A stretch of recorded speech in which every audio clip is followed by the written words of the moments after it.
Hello beautiful people, welcome back to the channel. Pots and Petals here, everything garden and allotment related. Absolutely stunning morning again today, but I'll tell you what, it really did drop down quite cold last night. So I think it got to about 4 degrees back in town, but down here on the allotment it dropped down to 1.8 in the polyhouse, which is rather nippy. I did forget to take the chilies and the pumpkin / squash home, so I will do that today. But we're midway through October already. I can't believe how quickly it's going. So today is going to be the October plot tour. Now, as always, I do like to keep a little bit of a mental to-do list, and there is so much to be getting done. But the joy is we've got from now until March to get all of these things ticked off, so there's no rush whatsoever.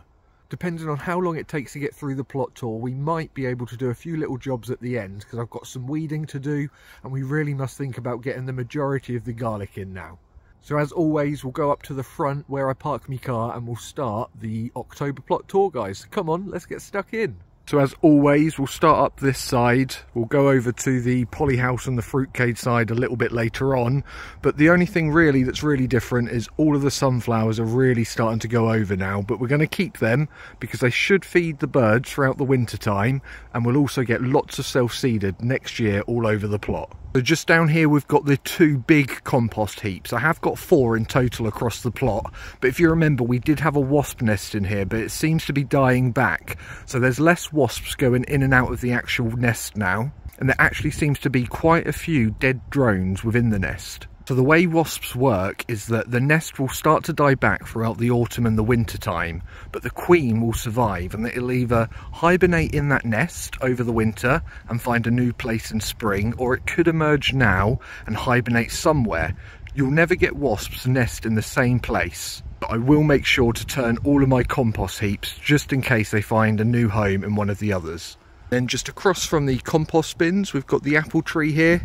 It's its 2nd year and it hasn't done too well, to be fair. It hasn't got the codlin moth, thank God, but I will need to think about getting some traps because some of my others really did suffer. And then down at the bottom, we've got some marigolds and lots of things that are self-seeded, from foxgloves to poached eggplant. So I'll give that a little tidy up over the next couple of weeks, and then hopefully those self-seededs can really start to put on some growth. Just down here, we have got the rhubarb patch and a apple tree and a pear tree. So the rhubarb really is starting to go over now that we're getting those colder nights, but it won't properly die back until we get those first frosts. Once they've been frosted, they'll start to die and we can clear them off and give them a real good mulch and feed for the winter. Now the apple tree here really hasn't done well at all. It's got the codlin moth. Now it was cut down right to a tiny stump, and I've let it grow over the last 3 years, and it's the first year that we've actually got apples on it. As I say, because of the codlin moth, they haven't really been too edible. You can normally cut them out, but it was quite badly infected. We did take a few home, but not as many as I wanted to. So we'll try and set some pheromone traps, but I don't think we need to do that until the springtime. And then right at the end, we have got the pear tree. Now these make beautiful pears, but we just don't get that many off them compared to the other pear tree. But I think we might have one that we can harvest and take home today. See, it looks nice and ready, but it seems to have already had a little nibble. And it looks like some other codlin moth maybe might have caused that hole. I'll have a proper look when I get home, but hopefully we'll be able to cut a few of the bad bits off. We've got some really big chunky stalks down here, but as tempting as it might be, you don't want to eat these because they're not going to taste sweet at all. You want to wait well until April next year when you get some really nice tasty sugary shoots. Now down in these 3 beds, so we've got the one on the left, the one on the right, and the one just behind it. We've got onions in here. If you can just about see them, I'll take you in for a closer look. But yeah, they seem to have rooted really well, and they've all started to shoot, apart from just a couple of them, where we've got a couple of gaps. But yeah, should be a really good year for onions. Last year I planted them in a little bit too much shade. I'm hoping down at this far end they should get plenty of sunlight over the winter. I really must give these a weed before these really take hold, because onions really do not like to compete for their space. So yeah, the sooner you get these weeded, just keep on top of them as you see them. These are already way too weedy for my liking, so I'll get that done probably next weekend.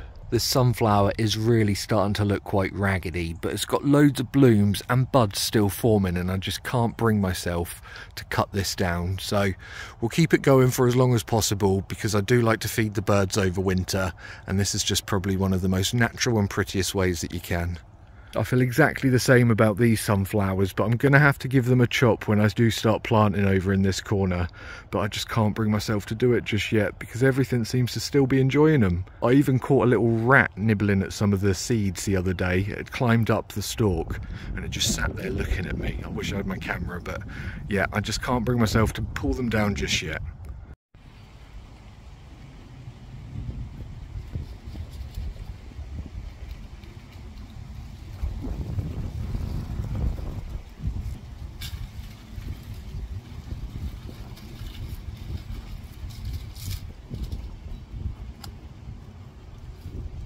These beds are looking a little bit of a mess at the moment. It must have been 3-4 weeks ago that I gave these a weed, but it doesn't help that the neighbour's plot looks a little bit like that. So all of that is self-seeding over on this side, and these are the first beds that they seem to reach. So in this main big bed, this is where we're going to have the garlic growing, and that we planted up some bulbs in September. Now October is normally the month that I would start sowing them, so we're going to do a few lines of those in October in the next couple of weeks. I'll also be trying to plant some out in November and December as well, just to see if it makes a bit of a difference. And then in the centre there we've got the Verbena bonariensis, and that is feeding plenty of the bees whilst it's still in bloom, and then the finches absolutely love the seeds. And then if we just come over to these two smaller beds down here, now I did try and sow some leeks, but they seem to have gone a little bit funny on me. And I've also got some red sorrel, and that has really taken off. Now I know a lot of you have warned me that they can be a bit of a thug, so I will go careful to make sure that they don't self-seed. And then in the far bed we've got loads of beetroot, and they've really started to thicken up, so I need to think about harvesting some of them and taking them home. If anyone can think of some good ideas to do with a glut of beetroot, please let me know.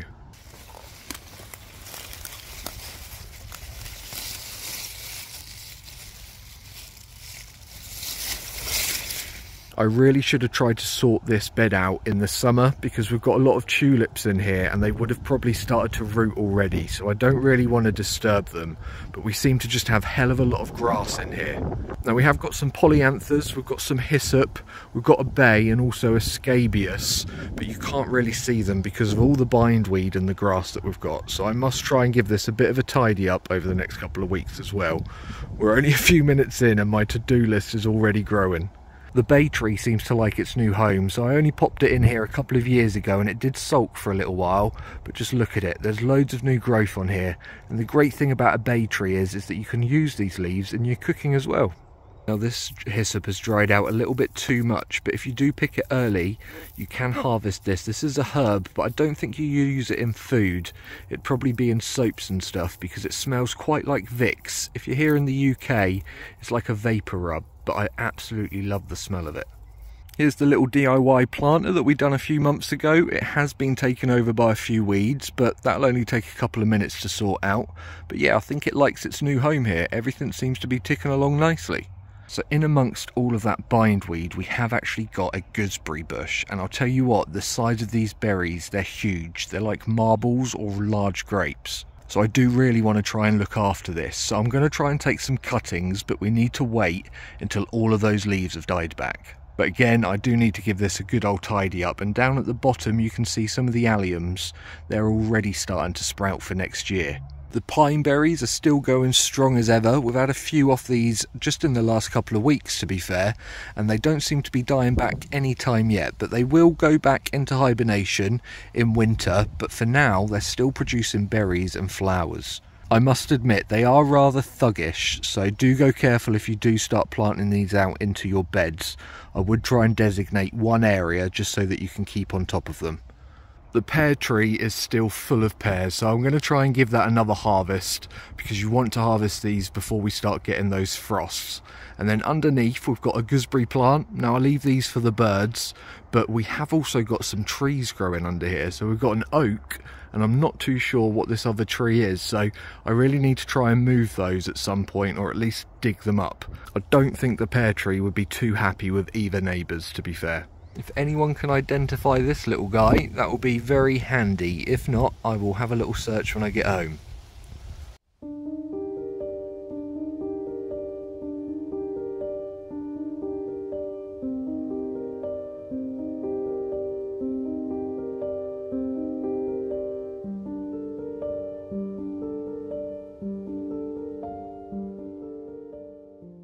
There isn't much going on in this little pond at the moment. There have been some really diddly little frogs hopping around in here, but not much happens in the pond around autumn winter time. Just make sure that they're always topped up. So if you remember, we sowed some green manure in these 2 beds. Now it did start to go to seed, so we had to hack it back right down to the ground, but this should be fine. It should protect it over the winter time, and if not, we can just give it another mulch of some of the homemade compost, but we do need to give those compost heap a real good turn first. And then we've also got the patty pan down here, but it doesn't seem to be producing any new fruits or any new flowers, so I think it will be time for that to be pulled up and put on the compost heap as well. This bed is looking a little bit of a mess, but to be fair, I'm not going to be sowing anything in here, and it's got loads of beetroot, which I just seem to be overwhelmed with at the moment. So please, any recipes, just drop them down in the comments below. But they seem to be fattening up really quite nicely, so we'll leave them in there because they'll be absolutely fine. And we've already got plenty to harvest from the other beds. And then we've just got the artichokes, which seem to be cascading over quite nicely, but we'll go over there in a little while. We were only clearing this bed out last weekend, but the carrots are absolutely fine. We've got a mixture of growth. We've got some big ones, some that could be harvest I reckon now, but I really am trying to save these on for Christmas Day. There's nothing better than your own carrots for on a Christmas dinner.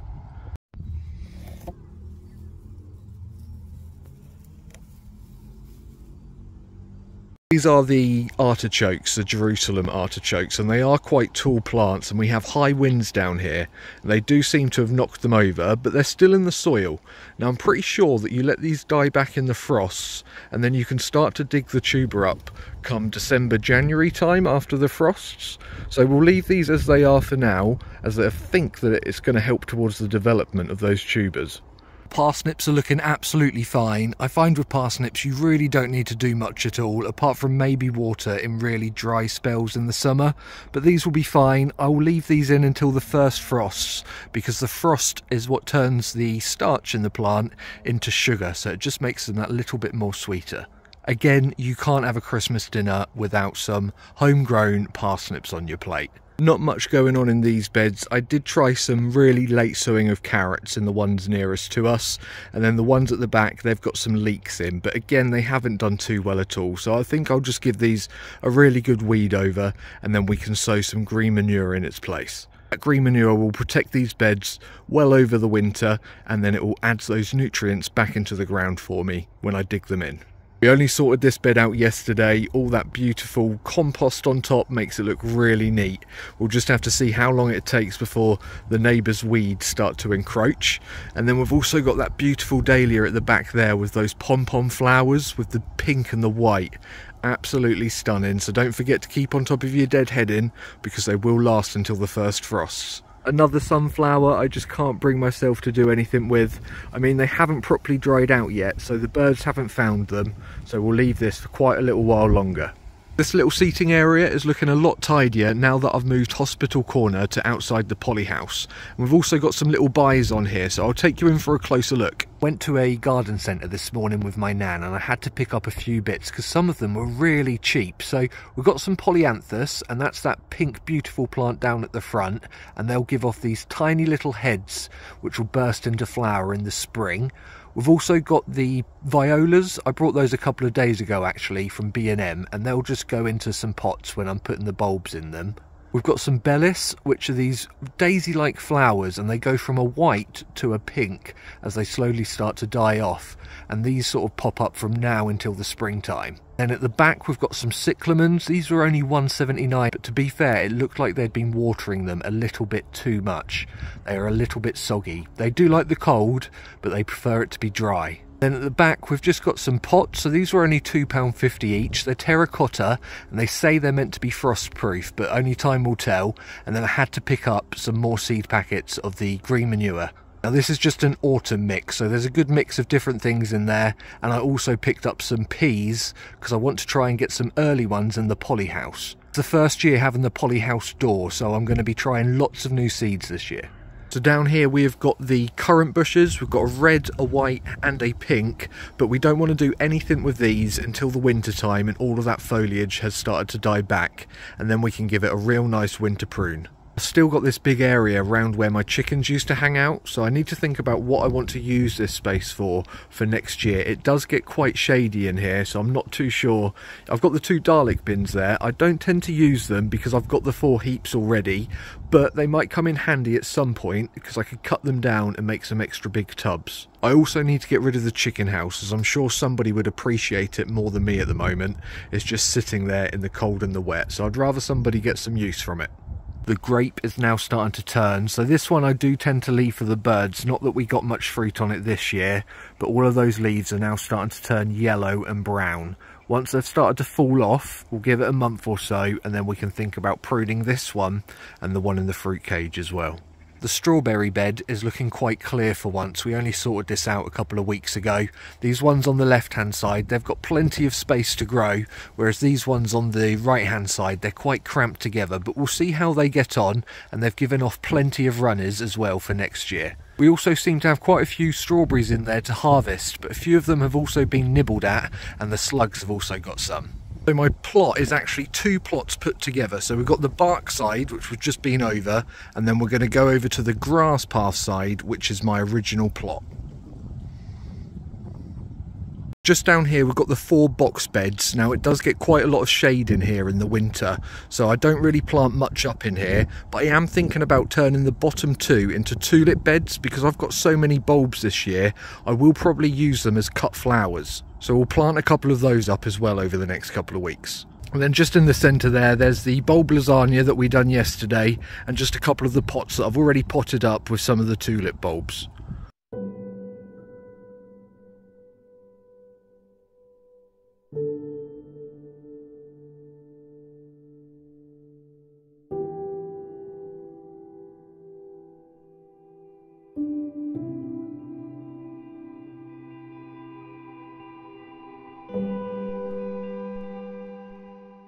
It's all looking a little bit of a mess down here at the back. So this is the elder tree. We get loads of elderberries in there and elder blossom. I haven't done much with it, to be fair, over the years, but you can make champagne and you can make syrups with the berries.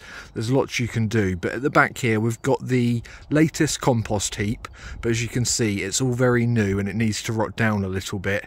And then the area around the back that I've started to clear, that has started to grow a lot of weeds around there, so I do need to give that a little bit of a fork over just to see that through. Now the plan was to sort all this area out over autumn, but I really must clear up some of the beds first before I start to focus on this area. Just look at that golden hue given off by the pond in the autumn sunshine. Absolutely beautiful this time of year. And we've also got the water lily that's had another bloom, so we've had 3 blooms off it this year, and it's the first year it's flowered. We only gave this a clear out probably a couple of weeks ago, but from all of that sunshine that we've been getting, the blanket weed has started to grow back, so we'll give this a real good clear out. Like I say before, autumn really is the best time for you to be clearing out your pond, as it does the less damage and interruption to all of the plants and the animals that are in there.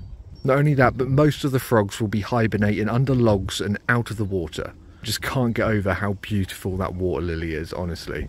And then towards the back we've got the wildlife area, and that's doing absolutely great. I do want to get in there and give it a bit of a clear up because we've got lots of hellebores in there, and I want to be able to see all of those beautiful flowers. I mean, we've still got a few blooms in there, the achillea, we've got a marigold that's going strong, and even some of the pink campion at the back.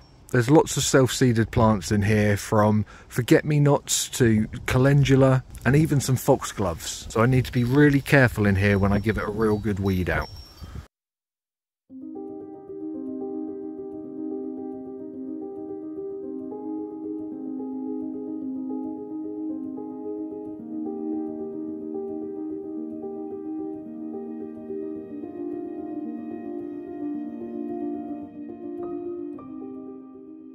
The old potato pots, they're looking absolutely fine. We've only got a few of them with some spring onions, but they did look better about a month ago, so maybe I should have harvested them then. But all I'm going to do with these is just top them up with some compost, and that will see them over winter, and then we can think about putting our potatoes in for next year. The thing I love about this time of year is that we can just sit inside with a nice warm cuppa and browse the seed catalogues for next year. New hospital corner is looking a lot better, so it gets quite a bit more sunshine here than where they were, but everything's absolutely fine. We've got the hydrangeas, we've got some black lace sambuca in here as well. Honestly, we have got all sorts, and these are all discounted plants that I've brought over the last few months. This is probably one of my most favourite projects of the year. So I turned this old barbecue and I've planted it up with some of the house leeks or sempervernums and also some little alpine plants, and I just think the backdrop of the wildlife area in the pond really does just bring it all together.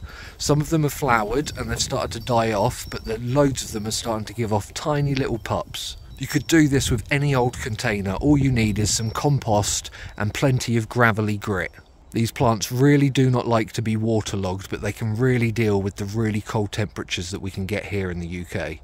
Now, going back to some of my first videos, I hacked back this caudelin, but it's doing absolutely brilliant. It's given off 3 new shoots, and I am wanting to take it out of the container because I know that these things can put on a hell of a root system. So I will plant that out, but we won't do that until the spring. It might be a little bit of a shock this time of year.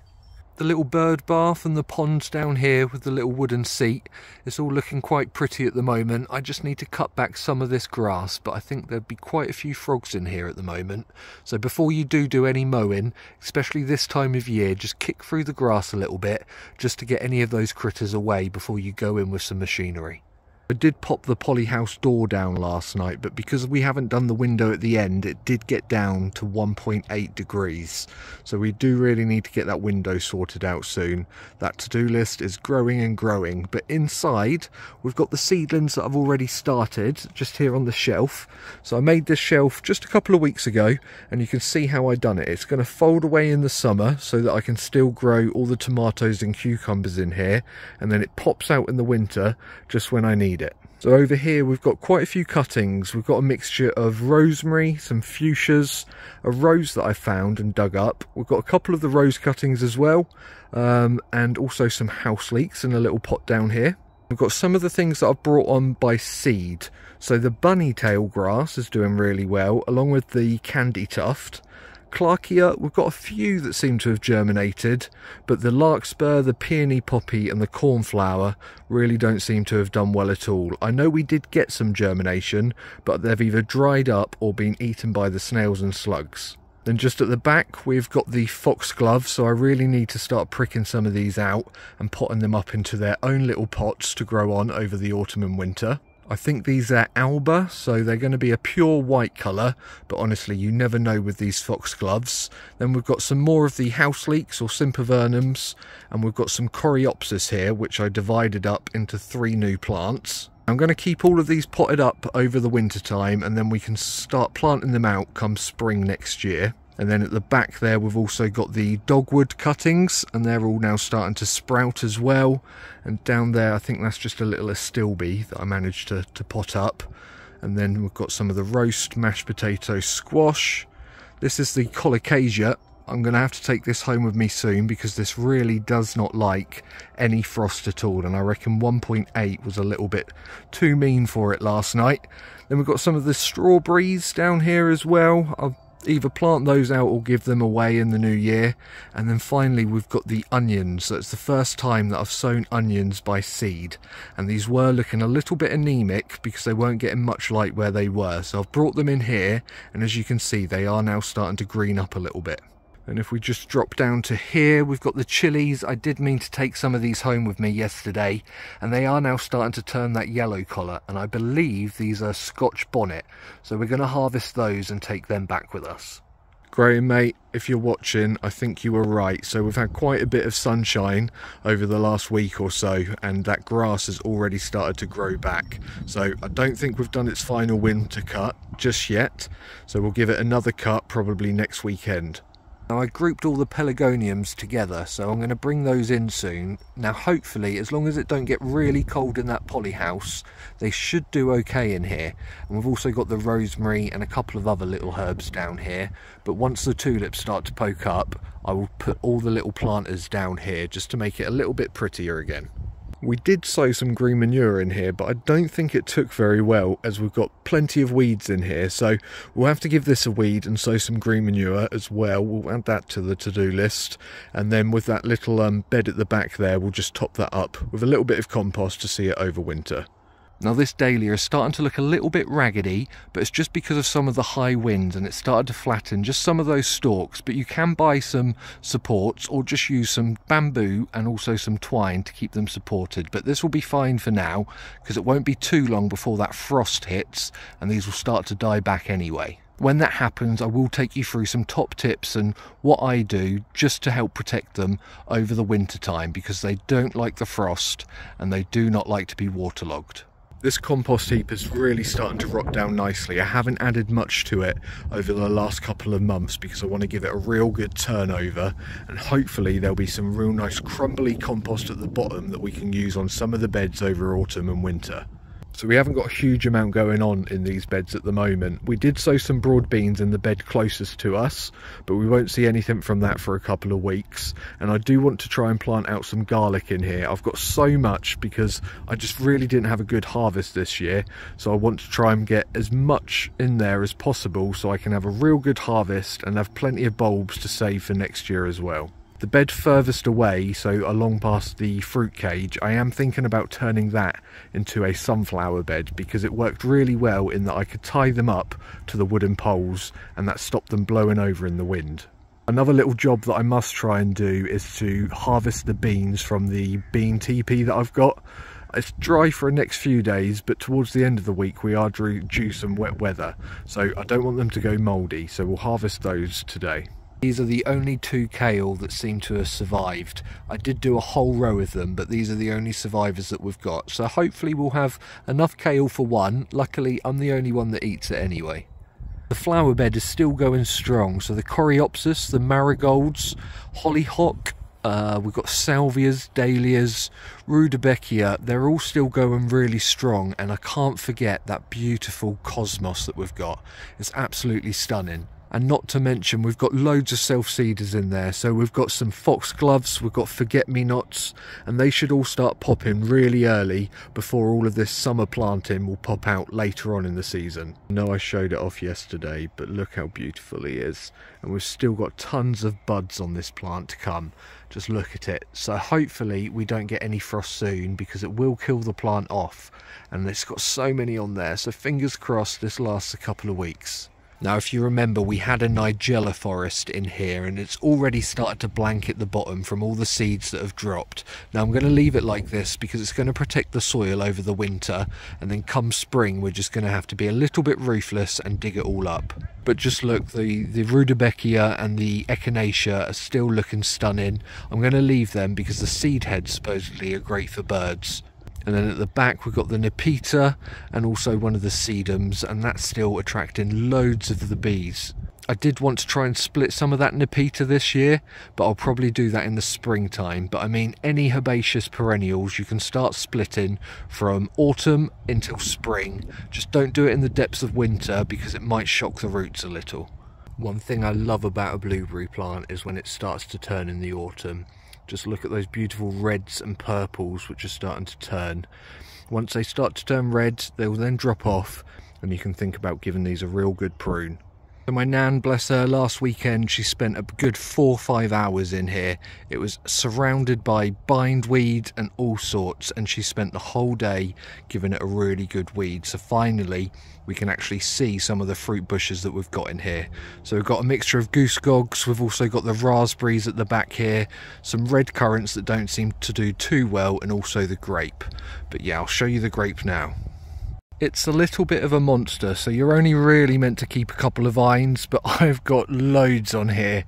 So we'll give this a real good cut back. In a couple of months' time, as soon as it's really started to die back and it's in its dormant stages. But as you can see, loads of those vines are already starting to go woody, which is what you want to see after a few years of a vine. A little job that I did want to do was try and plant this up with some bulbs, but I think that's going to have to wait until next weekend, guys. But I want to make this really flashy because this is right at the front of my plot. I sort of want to show off some of the prettiest bulbs that I've got. And here's a little view from the grass path entrance.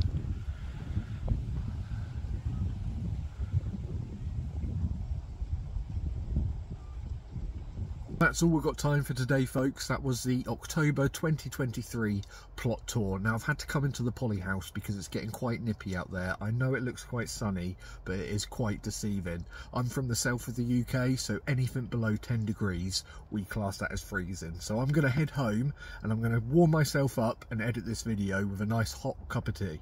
Now, I was always worried that come this time of year there wouldn't be much to film, but actually there's lots still to go on, and I was making a bit of a mental note as to what jobs I need to do and the priority list. I normally plant my garlic come October time, so I really need to get that in next weekend, and I need to think about weeding some of the beds just so that I can sow that green manure to protect it over the winter time. I've still got all of those spring bulbs to plant out. Now, I want to try and get the alliums in quite sharpish, but the tulips, you can plant those out until the middle of November. There is so much to do, guys, so don't worry, I will be back down here next weekend for another little adventure down on the plot. I really hope you have a lovely week ahead of you, and I'll see you all again down here next weekend. Don't forget to subscribe, like, comment, all of that good stuff, and I'll see you all again very soon. So take care, guys. See you later. Bye bye.